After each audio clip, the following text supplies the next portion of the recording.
ប្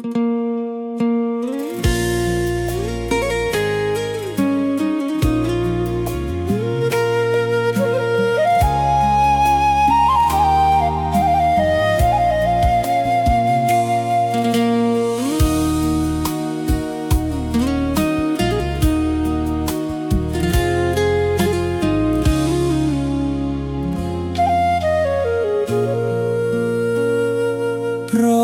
ពន្ធប្រៀបដូចពេជ្រដូចព្រះនេតនិងសេរោសាត្រូវចេះប្រឹងការពារពេលឆ្លោះគ្នាកុំឈ្នះចាញ់គុំ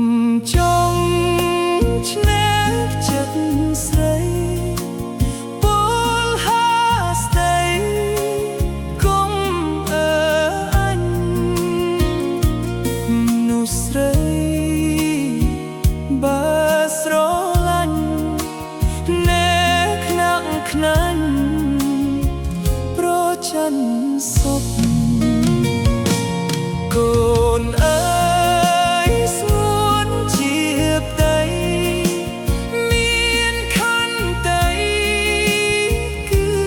ជាម្លប់កុំអើយប្រ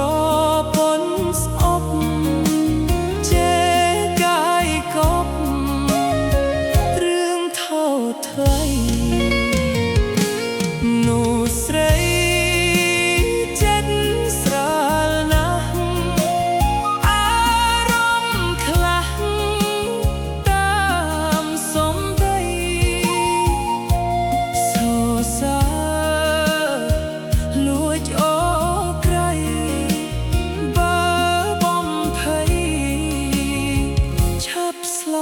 ស្លន់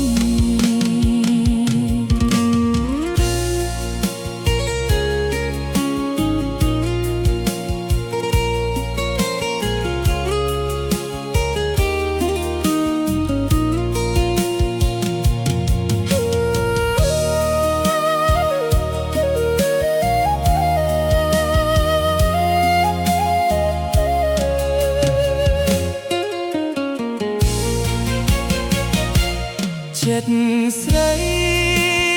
លំបាកស្មានពេលខ្លះហ៊ានក្បត់តូចតូចស្រឡាញ់លាក់លោភ្លន់ឆាប់តតន់លងស្រឡាញ់ជីវិត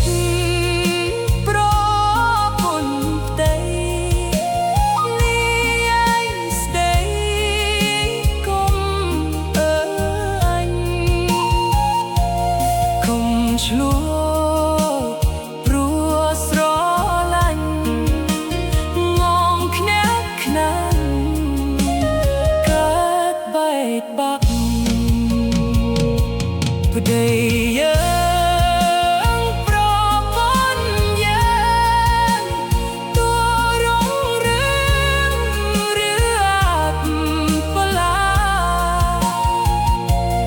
អាស្រ័យ